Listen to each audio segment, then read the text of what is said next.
സൈന്യം എത്തിയത് തന്നെ വൈകിട്ടാണ്. അപ്പോഴത്തേക്കും തന്നെ അവിടെ ഇരുട്ട് വീണു തുടങ്ങിയിരുന്നു. കോടമഞ്ഞ് വലിയ തോതിലുണ്ടായിരുന്നു.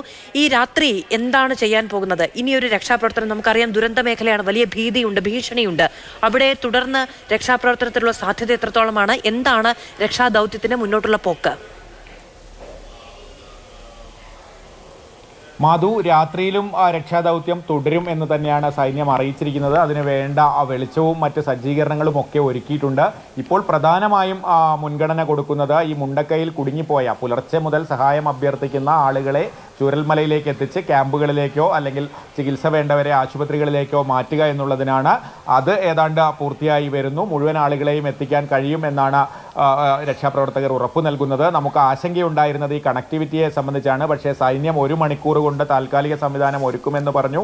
അവർ അതേപോലെ തന്നെ ആ ഒരു സംവിധാനം ഒരുക്കി. അതാണ് ഏറ്റവും ആശ്വാസകരമായത്. കാരണം ഉച്ചയ്ക്ക് ഒരു 3 മണിവരെയും നമുക്ക് ഇതെങ്ങനെ നടക്കും, എങ്ങനെ മുണ്ടക്കയിൽ എത്തും എന്നതിനെക്കുറിച്ചൊരു രൂപമുണ്ടായിരുന്നില്ല. ഞാൻ അവിടെ നിൽക്കുമ്പോഴൊക്കെ പലരും അവിടുത്തെ പൊതുപ്രവർത്തകരടക്കം വന്ന് എന്നോട് പറയുന്നുണ്ടായിരുന്നു, ആ സമയത്ത് ചൂരൽമലയിൽ വളരെ സജീവമായ രക്ഷാപ്രവർത്തനം നടക്കുന്നു, തെരച്ചിൽ നടക്കുന്നു. ആ സമയത്ത് പലരും വന്ന് പറയുന്നുണ്ടായിരുന്നു, നിങ്ങൾ മുണ്ടക്കൈയെ മറക്കല്ലേ, അവിടെ നിന്ന് ആളുകൾ വിളിക്കുന്നു, അങ്ങോട്ട് പോകാനുള്ള സംവിധാനത്തെക്കുറിച്ച് നിങ്ങൾ പറയൂ, സർക്കാരിനെ അതിനെക്കുറിച്ച് ഓർമ്മപ്പെടുത്തൂ, സർക്കാർ സംവിധാനങ്ങളെ ഓർമ്മപ്പെടുത്തൂ എന്നൊക്കെ ആളുകൾ പറയുന്നുണ്ടായിരുന്നു. അത്രയും വലിയ ആശങ്ക ആ ഉച്ച കഴിയുന്നത് വരെ നിന്നിരുന്നു. പക്ഷേ സൈന്യം എത്തി ആ താൽക്കാലികമായ സംവിധാനം ഒരുക്കിയതോടെ വളരെ പെട്ടെന്ന് തന്നെ ഈ ആളുകളെ ഇങ്ങോട്ട് എത്തിക്കാൻ കഴിഞ്ഞു. അതിനിടയ്ക്ക് ഹെലികോപ്റ്ററും ലാൻഡ് ചെയ്തു, ചിലരെ എയർലിഫ്റ്റ് ചെയ്യാൻ കഴിഞ്ഞു. എന്തായാലും വൈകുന്നേരത്തോടെ ആശ്വാസകരമായ കാര്യങ്ങളാണ് നടന്നത്. കാരണം പുലർച്ചെ മുതൽ ഈ ആദ്യത്തെ പൊട്ടൽ ഉണ്ടായത് മുതൽ ആളുകൾ അവിടെ നിന്ന് മെസ്സേജ് അയക്കുന്നു, വോയിസ് മെസ്സേജ് ഇടുന്നു, വിളിക്കുന്നു, പിന്നീട് ഫോണുകൾ കിട്ടാതാകുന്നു, ചാർജ് തീരുന്നു. ആളുകളെല്ലാം പലതരത്തിൽ റിസോർട്ടുകളിലേക്കും മദ്രസയിലേക്കുമൊക്കെ സുരക്ഷിത കേന്ദ്രങ്ങളിലേക്ക് മാറുന്നു. അത്തരത്തിൽ വളരെ ആശങ്കാജനകമായ കാര്യങ്ങളാണ് മുണ്ടക്കയിൽ നിന്ന് നമ്മൾ അറിഞ്ഞുകൊണ്ടിരുന്നത്. പക്ഷേ എന്തായാലും അവിടെ നിന്ന് പരമാവധി ആളുകളെ രാത്രിയോടെ സുരക്ഷിത സ്ഥാനത്തേക്ക് മാറ്റാൻ കഴിഞ്ഞു എന്നുള്ളതാണ് ഏറ്റവും ആശ്വാസകരം. അത് സൈന്യത്തിൻ്റെ വരവോടെയാണ് അത് സാധ്യമായത്. മാധു, ഞാൻ പുലർച്ചെ അവിടെ എത്തി.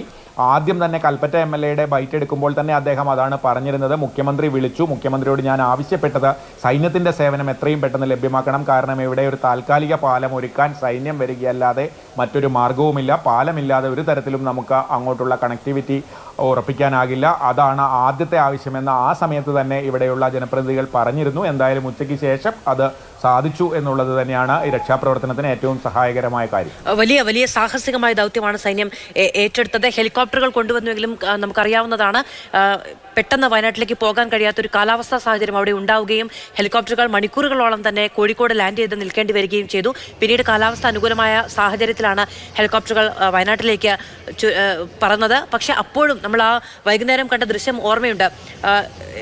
എയർഫോഴ്സിൻ്റെ ഹെലികോപ്റ്റർ അവിടെ എത്തി അതൊന്ന് ലാൻഡ് ചെയ്യാൻ വളരെ വളരെ ഇടുങ്ങിയ ഒരു പാതയിലേക്ക് ഹെലികോപ്റ്റർ ഒന്ന് ലാൻഡ് ചെയ്ത് അവിടെ സൈനികരെ ഇറക്കാൻ എടുത്തത് എന്ന് പറയുന്നത് വളരെ റിസ്ക് പിടിച്ച വളരെ സാഹസികമായ ഒരു ദൗത്യമായിരുന്നു. എങ്ങനെയാണ് ഹെലികോപ്റ്റർ അവിടെ അത്രയും ചെറിയ സ്ഥലത്ത് ഇറക്കാൻ കഴിയുന്നത് എന്നുള്ളത് ആശങ്കയായിരുന്നു. പക്ഷേ സൈന്യത്തിൻ്റെ മികവ് എടുത്തു പറയാതെ ഇരിക്കാൻ കഴിയില്ല.